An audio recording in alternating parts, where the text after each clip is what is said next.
नमाज का तरीका बिस्मिल्लाहिर रहमानिर रहीम।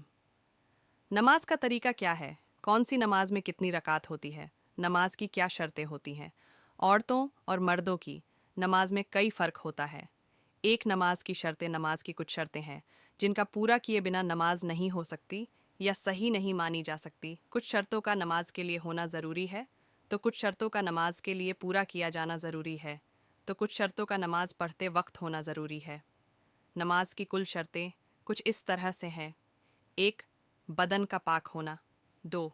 कपड़ों का पाक होना। 3. नमाज पढ़ने की जगह का पाक होना। 4.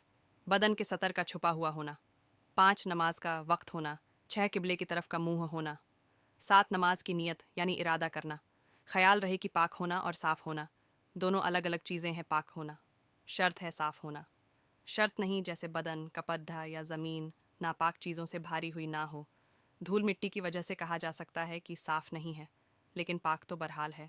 बदन का पाक होना। नमाज पढ़ने के लिए बदन पूरी तरह से पाक होना ज़रूरी है। बदन पर कोई नापाकी लगी नहीं होनी चाहिए। बदन पर कोई गंदगी लगी हो या नापाकी लगी हो तो वुज़ू या गुस्ल करके नमाज पढ़नी चाहिए। 2. कपड़ों का पाक होना। नमाज पढ़ने के लिए बदन पर पहना हुआ कपड़ा पूरी तरह से पाक होना ज़रूरी है। कपड़ों पर कोई नापाकी लगी नहीं होनी चाहिए। कपड़ों पर कोई गंदगी लगी हो या नापाकी लगी हो तो कपड़ा धो लेना चाहिए या दूसरा कपड़ा पहनकर नमाज पढ़ लेनी चाहिए। 3. नमाज पढ़ने की जगह का पाक होना। नमाज पढ़ने के लिए जिस जगह पर नमाज पढ़ी जा रही हो वो जगह का पूरी तरह से पाक होना ज़रूरी है।